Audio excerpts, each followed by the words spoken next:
Build, baby, build is the mantra for the Labour government's 2025 energy plans, and it's a playoff of a U.S. 2008 Republican campaign slogan, drill, baby, drill, meant to show support for the oil and gas industry.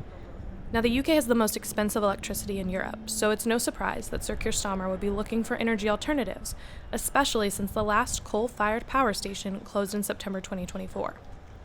Starmer announced his plans to invest in nuclear energy earlier this year, specifically small modular nuclear reactors, or SMRs. But is nuclear energy better and cheaper than the alternatives? With any energy technology, there's pros and cons. Pros is that obviously nuclear is clean energy, low carbon. And another pro is that obviously high capacity factors, unlike renewable energy. But cons being it takes a very long time to develop a nuclear plant. It's very expensive. It's still one of the more expensive forms of electricity. Now might be a good time to tell you how SMRs work and why they can be hard to patent designs. SMRs are mini nuclear reactors, so they can be built faster and cheaper than a full-blown nuclear plant. Reactors can be built off-site and shipped to plants to start producing electricity 24/7. Once the reactor is set up, it has a controlled nuclear chain reaction that creates steam that powers a turbine that produces electricity. To prevent overheating, there's a safety mechanism using water or gas or even molten salt as a coolant. The safety mechanisms are what usually delays patents because of the risks if something fails. Once the nuclear rod inside the reactor has been used up, it's placed in essentially a coffin and stored underground to contain the radioactive waste while it breaks down, which takes tens of thousands of years.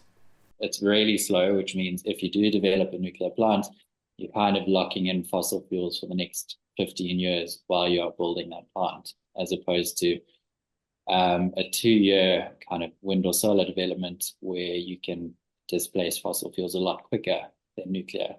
So it's surprising really that it's taken this long. In the UK, we're so slow to react to that, mainly because of government policy, and that has stopped private finance going in. If you have this risk-averse attitude, this is why we have such expensive energy. About 75% of our energy is from Norway.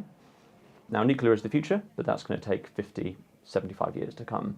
So what we need to do is we need to start drilling for oil and gas again, we need to start fracking again, and we need to have a better price mechanism. And I think nuclear is the solution in the long term, but not now.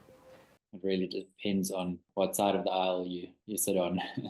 For now, the kind of early movers are going to be paying quite a bit for SMR power. The thing is that the UK government shouldn't be investing in any energy. It should not, taxpayers should not be paying a penny for this sort of stuff.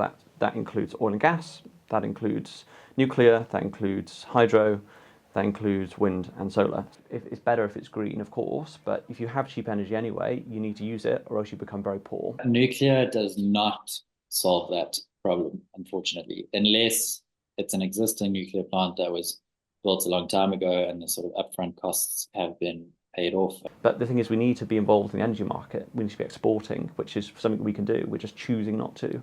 I definitely don't think it's a tech that we should write off, but I think we should be a little bit cautious of it.